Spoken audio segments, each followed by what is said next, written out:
c'est cool, hein? Comme, yes, en place. Ok. De manière générale, on ne naît pas dresseur animalier, on le devient. C'est une histoire d'expérience. C'est sur le terrain qu'on apprend cette relation avec l'animal, qu'on échange des choses. Alors toute peine mérite salaire, hein, tu sais ça. Ah ouais.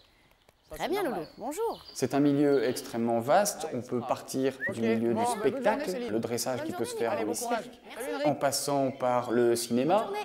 Je m'appelle Nicolas Joly, je suis dresseur animalier depuis 10 ans. Et puis, il y a comme pratique ici, désensibiliser le public, l'informer sur des espèces menacées aujourd'hui via de la présentation en vol d'oiseaux comme des rapaces ou encore des perroquets. Mesdames, Mesdemoiselles, Messieurs, les enfants, bonjour. Le métier de dresseur animalier ne se cantonne vraiment pas qu'au simple dressage. On est au contraire beaucoup plus amené à être soigneur que dresseur. Alors pour ce qui est du nourrissage de l'animal, c'est vraiment tous les jours, c'est 7 jours sur 7 qu'il faut être attentif à son régime alimentaire. Les soins vétérinaires qui peuvent être occasionnels, mais parfois aussi de longue durée pour des traitements plus lourds.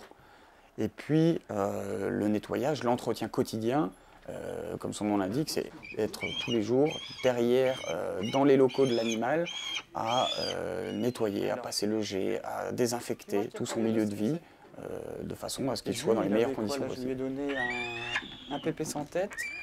Qui se veut quasiment parfait. Seulement, mon petit Igmar, il faudrait peut-être revenir parmi nous. Un dresseur animalier peut effectivement se pencher plus sur des espèces domestiques comme sur des espèces sauvages. Pour un animal sauvage, c'est un travail de tous les jours, de toute l'année, de persévérer dans ses acquis et pour ne pas les perdre. C'est au détriment de week-ends passés chez soi, parce qu'on est à faire les spectacles, on présente ces animaux tout au long de la semaine, y compris les week-ends. On a parfois l'impression de passer à côté de quelque chose, mais d'un autre côté, on a toujours un animal qui est là, lui qui est bien là, ça rééquilibre un peu la balance que de retourner le voir, retourner à ses côtés. Touche. On ne peut pas travailler avec un animal si on n'est déjà pas sûr de soi. Il faut être sensible au ressenti de l'animal, il faut être sensible à notre environnement, aimer la nature pour après aimer les animaux et pour aimer travailler avec eux. Il faut être passionné pour avoir la patience. À des proies beaucoup plus imposantes. Le dresseur animalier nécessite d'avoir ce rôle d'animateur lorsqu'on est amené à faire des spectacles ou des démonstrations en vol. Mais on est également pédagogue dans le sens où on délivre des informations qui doivent être justes.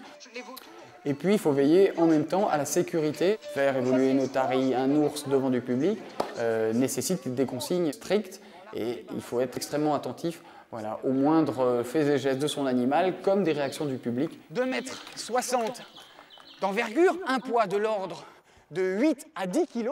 Pour être dresseur animalier, il n'y a pas de diplôme clé en main. Il y a aujourd'hui 2 formules. Passer par des centres de formation au métier de soigneur animalier, qui vont dégrossir, vous apprendre à soigner, à entretenir tout type d'animaux confondus.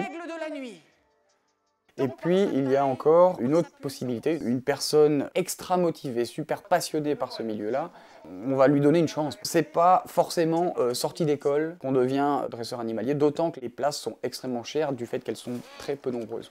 Alors, où sont les oreilles? On peut se poser la question si ce ne sont pas notamment ces petites... Le métier de dresseur animalier, à mes yeux, il est stressant, il est envoûtant, parce qu'on apprend énormément de choses au contact de l'animal et c'est magique.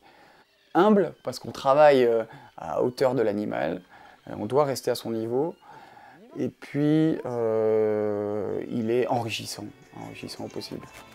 Ok. Voilà, joli trio, la cigogne, le faucon et le perroquet. Je crois qu'on pourra les applaudir car c'était les véritables acteurs de cette démonstration. Merci pour votre attention, merci pour votre participation. Et bon après-midi à tous, bon après-midi au soleil. Au revoir à tous.